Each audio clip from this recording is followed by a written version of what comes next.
ഇന്ന് നമ്മൾ ഈ ഒത്തുചേർന്നതിന്റെ ഉദ്ദേശ ലക്ഷ്യങ്ങൾ ജയചന്ദ്രനും സുരേഷിയും വളരെ നന്നായി വിശദമായി നമ്മളോട് സംസാരിച്ചു കഴിഞ്ഞു. ഇവിടെ 2 പുസ്തകങ്ങളാണ് കൈമാറിയത്. അതിലൊന്ന് നമ്മൾ വിവിധ വാർഡുകളിൽ നടത്തിയ സെമിനാറുകളിൽ നിന്ന് ഉരുത്തിരിഞ്ഞു വന്ന അഭിപ്രായങ്ങൾ ക്രോഡീകരിച്ചതാണ്. വിവിധ വാർഡുകളിൽ നടത്തിയ സെമിനാറുകളിൽ നിന്ന് ഉയർന്നു വന്ന ആശയങ്ങളും അതോടൊപ്പം വികസനവുമായി ബന്ധപ്പെട്ട ചില മാനബിന്ദുക്കളെ അടിസ്ഥാനപ്പെടുത്തി വളരെ ആഴത്തിലുള്ള ഒരു വിചാരമഥനവും നമ്മൾ 2-3 ദിവസം തുടർച്ചയായി തിരുവനന്തപുരത്ത് നടത്തുകയുണ്ടായി. 4 ദിവസത്തെ സെമിനാറുകളിൽ തുടർച്ചയായി നടത്തുകയുണ്ടായി. ഇതിനകത്ത് ബന്ധപ്പെട്ട വിഷയങ്ങളുടെ വളരെ ആധികാരിക വ്യക്തികൾ വരികയും ക്ലാസ് എടുക്കുകയും ചർച്ച ചെയ്യുകയും ചോദ്യോത്തരങ്ങൾ നിർവഹിക്കുകയും ചെയ്തിരുന്നു. അപ്പൊ അതിന്റെ അടിസ്ഥാനത്തിൽ തയ്യാറാക്കിയ വിഷൻ ഡോക്യുമെന്റ് ആണ് ഒരെണ്ണം. ഇന്ന് 2 പുസ്തകങ്ങളാണ് നമ്മളിവിടെ കൊടുത്തിട്ടുള്ളത്. ഈ പരിപാടിക്ക് വളരെ കഠിനമായ പരിശ്രമം ജന്മഭൂമിക്കുള്ളിലുള്ളവരും ജന്മഭൂമിക്ക് പുറത്തുള്ള സംഘപരിവാർ പ്രവർത്തകരും BJPയുടെ അടക്കമുള്ള എല്ലാ സംഘടനകളുടെയും പ്രവർത്തകർ വളരെ കഠിനമായ ഒരു പരിശ്രമം ഈ പരിപാടിക്ക് വേണ്ടി നടത്തിയിരുന്നു. പൂജപ്പുരയിൽ നടന്ന പരിപാടിയിൽ നമ്മൾ എല്ലാവരും വന്ന് പങ്കെടുത്തിട്ടുണ്ടാവും. അതിന്റെ ഒരു സമാപന പരിപാടി പോലെ നടന്നത്. സാധാരണഗതിയിൽ ജന്മഭൂമി ഇതേപോലെ ഒട്ടേറെ പരിപാടികൾ നടത്തിയിട്ടുണ്ട്. നമ്മൾ ഡൽഹിയിൽ തന്നെ 3 എണ്ണം കേരളത്തിന്റെ ഇൻഫ്രാസ്ട്രക്ചർ വികസനവുമായി ബന്ധപ്പെട്ട് തിങ്ക് ഇൻഫ്ര എന്ന പേരിൽ ഒരു പരിപാടി നടത്തിയിരുന്നു. കേരളത്തിലെ പൊതുഗതാഗത സംവിധാനത്തിന്റെ വികസനവുമായി ബന്ധപ്പെട്ട് ട്രാൻസ് കേരള എന്ന് പറഞ്ഞ് മറ്റൊരു പരിപാടി നടത്തിയിരുന്നു. നമ്മുടെ സാമ്പത്തിക വികസനവുമായി ബന്ധപ്പെട്ട് എറണാകുളത്ത് 2 പരിപാടികൾ നടത്തിയിരുന്നു. ആലപ്പുഴയില് നമ്മള് ടൂറിസവുമായി ബന്ധപ്പെട്ട് ഹൗസ് ബോട്ട് ഉടമകൾ എല്ലാം കേന്ദ്രീകരിച്ച് ഒരു പരിപാടി നടത്തിയിരുന്നു. കൊല്ലത്ത് നടത്തിയിരുന്നു. ഇങ്ങനെ കേരളത്തിന്റെ വിവിധ ഭാഗങ്ങളിൽ, നമ്മുടെ കോഴിക്കോട് ജില്ലയുടെ വിവിധ മലയോര ഭാഗങ്ങളിലെല്ലാം നാളികേര കർഷകരുമായി ബന്ധപ്പെട്ട വിഷയങ്ങൾ വെച്ചിട്ടുള്ള സെമിനാറുകൾ, സിമ്പോസിയങ്ങളൊക്കെ നടത്തിയിരുന്നു. ഇങ്ങനെ നിരവധി പരിപാടികൾ കഴിഞ്ഞ കുറച്ച് വർഷങ്ങളായിട്ട്, ഇടയ്ക്ക് കോവിഡിന്റെ ഒരു ഇടവേള ഉണ്ടായി എന്നുള്ളത് ഒഴിച്ചാൽ ജന്മഭൂമി വളരെ പരിശ്രമം ചെയ്ത് നടത്തിയിട്ടുണ്ടായിരുന്നു. ആ പരിപാടിയിലെല്ലാം വളരെ ഉത്തരവാദപ്പെട്ട ഈ വിഷയങ്ങളുമായി ബന്ധപ്പെട്ട് വളരെ ആധികാരികമായി സംസാരിക്കാൻ കഴിയുന്ന ആളുകൾ വരികയും ക്ലാസ് എടുക്കുകയും മാർഗനിർദ്ദേശങ്ങൾ വയ്ക്കുകയൊക്കെ ചെയ്തിരുന്നു. പക്ഷെ ആ സമയത്തെല്ലാം നമുക്ക് ഇത് എങ്ങനെ തുടർന്നു കൊണ്ടുപോകാൻ പറ്റും, ഇവിടെ ഉയർന്നു വരുന്ന ആശയങ്ങൾ എങ്ങനെ ജനങ്ങളിലേക്ക് എത്തിക്കാൻ പറ്റും? ജന്മഭൂമിക്ക് അതിനൊരു വലിയ പരിമിതിയുണ്ട്. അതൊരു പത്രസ്ഥാപനം മാത്രമാണ്. ഈ ആശയങ്ങൾ ഒറിജിനേറ്റ് ചെയ്യാമെന്നുള്ളതിനപ്പുറം ഇത് സാധാരണക്കാരിലേക്ക് എത്തിക്കാൻ പറ്റില്ല. പലപ്പോഴും ഞങ്ങൾ അത് ചെയ്തിട്ടുള്ളത് ബന്ധപ്പെട്ട ഭരണാധികാരികളുടെ ശ്രദ്ധയിൽപ്പെടുത്താൻ അത് അയച്ചു കൊടുക്കുകയോ ചിലപ്പോൾ നേരിട്ട് കൊടുക്കുകയൊക്കെ ചെയ്യുകയാണ് ചെയ്തത്. അവിടെ കൊണ്ട് അതങ്ങ് അവസാനിക്കുകയാണ്. കാരണം പലപ്പോഴും അത് ജന്മഭൂമി നടത്തിയ ഒരു പരിപാടിയാണ്. ജന്മഭൂമി മുന്നോട്ട് വെക്കുന്ന ഒരു ആശയമാണ്. അത് നമ്മൾ ശ്രദ്ധിക്കേണ്ടതില്ല, ഗവനിക്കേണ്ടതില്ല എന്ന് ചിന്തിക്കുന്ന ഒരു ഭരണ സംവിധാനങ്ങളുടെ അടുത്തേക്കാണ് നമ്മൾ ഈ ആശയങ്ങളെല്ലാം കൊണ്ടുകൊടുത്തത്. എല്ലാം കേരളത്തെ സംബന്ധിച്ചുള്ള വിഷയങ്ങളായതുകൊണ്ട് കേന്ദ്ര ഗവൺമെന്റിന് വളരെ പരിമിതമായ റോളെ അതിലുണ്ടായിരുന്നുള്ളൂ. നമ്മൾ അവർക്കും കൊടുത്തിട്ടുണ്ട്. അതുകൊണ്ട് നമ്മൾ കൊടുത്ത പല ആശയങ്ങളും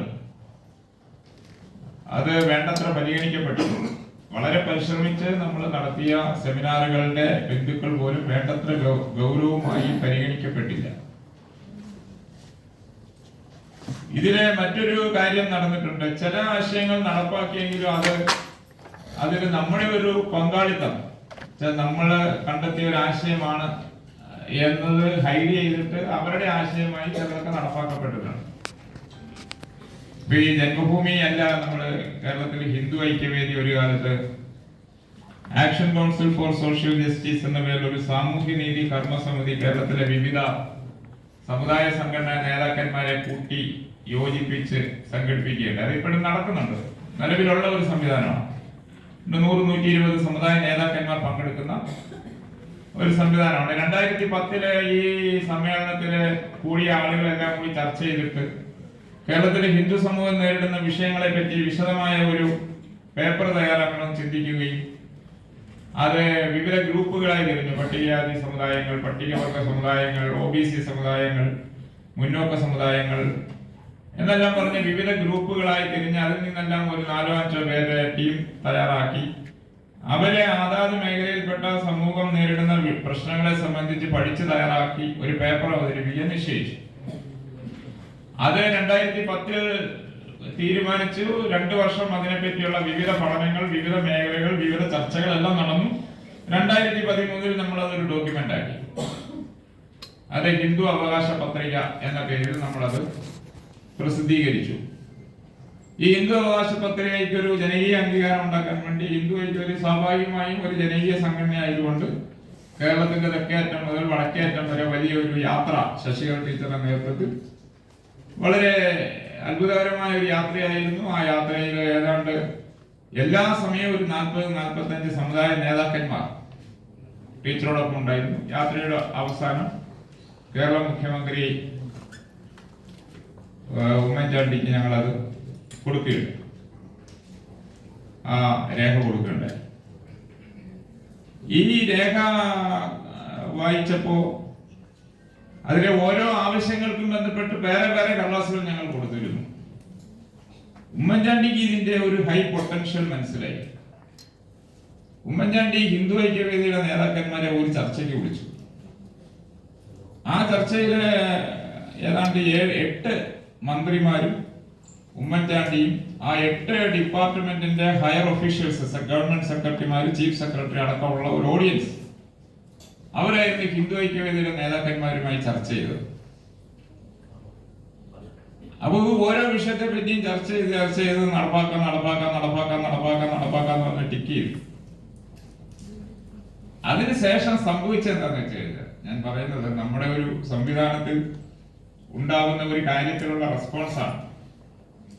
അതിനുശേഷം സംഭവിച്ചെന്താന്ന് വെച്ച് കഴിഞ്ഞാൽ ഗവൺമെന്റ് ഹിന്ദു ഐക്യവേദിയെ അതിൽ നിന്ന് ഒഴിവാക്കി. ഈ വ്യത്യസ്ത സമുദായങ്ങളുടെ നേതാക്കന്മാരെ പ്രത്യേകം വിളിച്ചു. അപ്പൊ അവർക്ക് നമ്മൾ തയ്യാറാക്കി കൊടുത്ത ഡോക്യുമെന്റ് അവരുടെ കയ്യിലുണ്ട്. അപ്പൊ ഓരോരുത്തരെയും വിളിച്ച് നിങ്ങൾക്ക് വേണ്ടി ഗവൺമെന്റ് ഞങ്ങൾ ഇന്നതൊക്കെ ചെയ്യാം.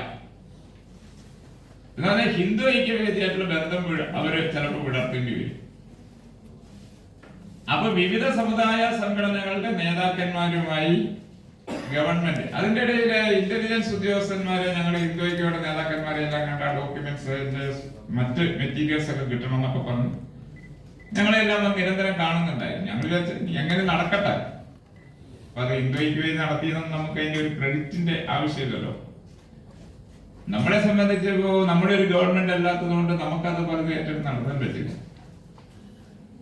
ഇപ്പോ പട്ടികജാതി വിദ്യാർത്ഥികളുടെ ലംസം ഗ്രാന്റിന്റെ വിഷയം 100-150 ആയിരുന്നത് നമ്മൾ 900 ആക്കണം എന്ന് പറഞ്ഞു അവർ 450 ആക്കി. ഇപ്പൊ പിന്നെയും കൂട്ടിയിട്ടുണ്ടാവും. അതുപോലെ ചില പഞ്ചായത്തുകളിൽ ശ്മശാനങ്ങൾ ഇല്ലാത്തത് കൊണ്ട് അടുക്കള കുഴിച്ച് ശവമടക്കം ചെയ്യേണ്ടുന്ന വിഷയങ്ങൾ, ശ്മശാനങ്ങൾ വേണം. അപ്പൊ പല ശ്മശാനങ്ങളും കയ്യേറിപ്പോയി. ഇപ്പൊ വയനാട്ടിലും പല ജില്ലകളിലും ചില നീക്കങ്ങൾ ഗവൺമെന്റ് നടത്തുകയുണ്ടായി. അതിലെ വളരെ രസകരമായ, വളരെ പ്രധാനപ്പെട്ട ഒരു ആവശ്യം പട്ടികജാതി സമുദായങ്ങളുടെ വിഷയങ്ങൾ ഉന്നയിച്ചപ്പോൾ നമ്മൾ ഇവിടെ ഈ തിരുവനന്തപുരത്തെ VJT ഹാൾ ഉണ്ടായിരുന്നു. അത് വിക്ടോറിയ ജൂബിലി ടൗൺ ഹാൾ എന്നായിരുന്നു അതിന്റെ പേര്. അങ്ങനെയാണ് VJT ഹാൾ. അപ്പൊ ഞങ്ങളത് ആവശ്യപ്പെട്ടു, അത് അയ്യങ്കാളിയുടെ പേരിലാക്കണം. കാരണം അയ്യങ്കാളിയുടെ സാധുജന പരിപാലന സംഘത്തിന്റെ എല്ലാ വാർഷിക സമ്മേളനങ്ങളും നടന്നത് ഈ VJT ഹാളിലാണ്. അപ്പൊ അതുകൊണ്ട് ഈ ഹാൾ അയ്യങ്കാളിയുടെ പേരിടണം എന്ന് ആദ്യമായി പൊതുസമൂഹത്തിൽ ആവശ്യപ്പെട്ടത് ഞങ്ങളാണ്, ഹിന്ദു ഐക്യവേദിയാണ്. ആ ഹിന്ദു ഐക്യവേദിയുടെ യോഗത്തിൽ KPMS അടക്കമുള്ള, കുന്നല ശ്രീകുമാർ അടക്കമുള്ള സമുദായ നേതാക്കന്മാർ വന്ന് ഹിന്ദു ഐക്യവേദിക്ക് ഇതിന് കൃതജ്ഞത, ഈ ഒരു ആവശ്യം ഉന്നയിച്ചതിൽ അർപ്പിച്ചിട്ടുണ്ട്. ഈ ഒരു ആവശ്യം നമ്മൾ ഉന്നയിച്ചിരുന്നു. പക്ഷേ ഇതുമായിട്ട് ബന്ധപ്പെട്ട് തിരുവഞ്ചൂർ രാധാകൃഷ്ണനെ കാണുകയും സംസാരിക്കുകയും ചെയ്തു. നിവേദനമൊക്കെ കൊടുത്തപ്പോ തിരുവഞ്ചൂരിന്റെ മറുപടി അത് സാധ്യമല്ല എന്നുള്ളതായി. അത് നിയമപരമായും സാങ്കേതികമായും നടക്കുന്നതല്ല എന്ന് പറഞ്ഞ് ഒരു ഒഫീഷ്യൽ കത്ത്, റിട്ടേൺ കത്ത് തിരുവഞ്ചൂർ രാധാകൃഷ്ണന്റേത് ഞങ്ങൾക്ക് കിട്ടി. ഹിന്ദുയ്ക്ക് വേദി അഡ്രസ് ചെയ്ത് തന്നു. അത് ഹിന്ദുയ്ക്കയുടെ സംസ്ഥാന കമ്മിറ്റി ഓഫീസിൽ ഫയലിൽ ഉണ്ടാകുമെന്ന് ഞാൻ വിചാരിക്കുകയാണ്. നമ്മുടെ ഒരു സ്വഭാവം അനുസരിച്ച് അത് ഉണ്ടായാൽ കൊള്ളാം. അപ്പോ ഇതായിരുന്നു തിരുവഞ്ചൂരിന്റെ മറുപടി. ഇതേ ആവശ്യം ഞങ്ങള് VS അച്യുതാനന്ദനെ കണ്ടുകൊടുത്തു. പിന്നീട് VS അച്യുതാനന്ദൻ മുഖ്യമന്ത്രിയായി. ഈ പറഞ്ഞതുപോലെ അച്യുതാനന്ദൻ അതിന്റെ ഗ്രാവിറ്റി മനസ്സിലായി. കാരണം കേരളത്തിലെ ദളിത് സമൂഹം എന്തുകൊണ്ടാണ് സംഘപരിവാർ പ്രസ്ഥാനത്തോട് അടുക്കുന്നത് എന്നുള്ളത് ഒറ്റയടിക്ക് പുള്ളിക്ക് മനസ്സിലായി. അതുകൊണ്ട് അച്യുതാനന്ദൻ മുൻപിൻ നോക്കാതെ ഇടതുപക്ഷ ഗവൺമെന്റ് ഇരുന്നപ്പോ ആ ഒരു സാങ്കേതിക പ്രശ്നം ഉണ്ടായില്ല, ഒരു നിയമ പ്രശ്നം ഉണ്ടായില്ല. ആ BJT ഹാളിന്റെ പേര് അയ്യങ്കാളിയുടെ പേരായി. ഇനിയിപ്പോ അയ്യങ്കാളിയുടെ പേരിലാണ് അറിയപ്പെടുന്നത്. അത് ഹിന്ദു ഐക്യവേദിയുടെ ആവശ്യമാണ്. ഹിന്ദു ഐക്യവേദി മുന്നോട്ട് വെച്ച ആവശ്യമാണ്. ഈ ആവശ്യം ഉന്നയിച്ച് ഹിന്ദു ഐക്യവേദി കേരളം മുഴുവൻ യാത്ര നടത്തിയിട്ടുണ്ട്. ഇതെല്ലാം നടന്നതാണ്. പക്ഷെ ഇത് പ്രഖ്യാപിച്ചപ്പോൾ ഹിന്ദു ഐക്യവേദി ഇടതുപക്ഷത്തിന്റെ സംഭാവനയായി. ഇത് ഞാൻ പറഞ്ഞു വരുന്നത്, നമ്മൾ പലതരത്തിലുള്ള പരിശ്രമങ്ങൾ സമൂഹത്തിന്റെ പൊതു മുന്നേറ്റത്തെ ലക്ഷ്യമാക്കി നമ്മൾ ചെയ്തിട്ടുണ്ട്. ജന്മഭൂമി നമ്മൾ ഇതുവരെ ചെയ്ത മുഴുവൻ കാര്യങ്ങളും സമാഹരിച്ചാൽ വലിയൊരു ഗ്രന്ഥത്തിലുള്ള വിഷയങ്ങളുണ്ട്. ഇതെല്ലാം നമ്മൾ കൈമാറിയിട്ടുള്ളതാണ്. ചിലപ്പോൾ അത് ചവിട്ടുകൊട്ടിയിൽ പോയി ഇടം പിടിച്ചിട്ടുണ്ടാവുമായിരിക്കും. അപ്പൊ ഇപ്പൊ ഈ പരിശ്രമത്തിന്റെ ഒരു വലിയ സവിശേഷത, സൗഭാഗ്യം എന്ന് പറയുന്നത്, നമുക്ക് ഒരു അധികാരസ്ഥാനം ഇത് കൈമാറാൻ ചെയ്ത് നമ്മുടെ ഒരു അന്തസ്സിൽ തന്നെ അത് നടപ്പാകുമെന്ന് വിശ്വസിക്കാവുന്ന ഒരു അധികാര സ്ഥാനം നമ്മുടെ ഈ പരിപാടിക്ക് ശേഷം തൊട്ടടനെ ലഭിച്ചു എന്നുള്ളതാണ്. അതാണ് ഈ തിരുവനന്തപുരം നഗരസഭ. അപ്പൊ എന്താണോ നമ്മൾ ചെയ്യേണ്ടതിനെ പറ്റി എല്ലാമുള്ള കൂലങ്കഷമായ ഒരു ചർച്ച, വളരെ ആഴത്തിലുള്ള ഒരു ചർച്ച, വളരെ ആഴത്തിലുള്ള ഒരു ജനസംവാദം നമ്മൾ നടത്തി കഴിഞ്ഞു. ഇനി നമുക്ക് ജനങ്ങളുടെ മുന്നിൽ ഉമ്മൻചാണ്ടി ഈ വിഷയങ്ങൾ വെച്ചുകൊണ്ട് സമുദായ നേതാക്കന്മാരോട് സംസാരിച്ചതുപോലെ ജനങ്ങളുടെ മുന്നിൽ ഈ ഓരോ വിഷയം നമുക്ക് എങ്ങനെ ചെയ്യാൻ പറ്റും, ജനപിന്തുണയോടുകൂടി എങ്ങനെ നിർവഹിക്കാൻ പറ്റും, വേണേ ചില അഡീഷൻസോ വേണേ ചില ഇത് ചെയ്താൽ മതി. അപ്പൊ അതുകൊണ്ട് ഈ പരിശ്രമം ഇതുവരെ നടന്ന പരിശ്രമങ്ങളിൽ വളരെ സഫലമായ ഒരു പരിശ്രമമായിട്ടാണ് ഞാൻ മനസ്സിലാക്കുന്നത്. അപ്പൊ അതുകൊണ്ട് ഈ യോഗം, ഇങ്ങനെ ഒരു യോഗം കൂടണം, ഇങ്ങനെ ഒരു കാര്യം ഇവിടെ ചർച്ച ചെയ്യണം എന്ന് നമ്മൾ തുടക്കം മുതലേ വിചാരിച്ചിരുന്നതാണ്. നമുക്ക് തുടക്കത്തിൽ തന്നെ അതിനുള്ളൊരു അവസരം ലഭിച്ചിട്ടുണ്ട്. വളരെ ആധികാരികമായ ഒരു രേഖ. ഇതിനകത്ത് ഇതിന്റെ ഈ വിഷൻ ഡോക്യുമെന്റ് അവസാനം ഒരു 65-70 പേരുടെ ലിസ്റ്റ് ഉണ്ട്. ആ പേരുകളിലൂടെ നിങ്ങളൊന്ന് കടന്നുപോയാൽ നിങ്ങൾക്ക് മനസ്സിലാകും. ആ മുഴുവൻ ആൾക്കാരും, നമ്മള് സാധാരണഗതിയിൽ നമ്മൾ രക്ഷാധികാരിമാർ എന്നൊക്കെ പറഞ്ഞ് കുറെ പേരൊക്കെ പോകുമല്ലോ, സ്വാഗത സംഘം എന്നൊക്കെ പറഞ്ഞു, അതൊരു ആലങ്കാരികമാണ്.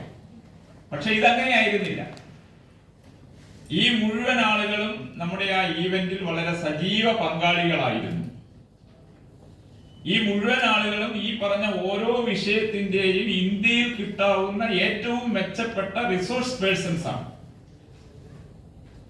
അതുകൊണ്ട് ഏതെങ്കിലും ഒരു വിഷയം നമുക്ക് കുറച്ച് ആധികാരികമായി പ്രൊഫഷണലായി നടപ്പാക്കണമെന്ന് നമ്മൾ ആഗ്രഹിക്കുന്നുണ്ടെങ്കിൽ അതുമായി ബന്ധപ്പെട്ട് ഈ ലിസ്റ്റിൽപ്പെട്ട ആൾക്കാരെ, ഈ ബന്ധപ്പെട്ട ആൾക്കാരെ നിങ്ങൾക്ക് കോണ്ടാക്ട് ചെയ്താൽ മതി. അവർ പൂർണ്ണ സഹകരണമായി.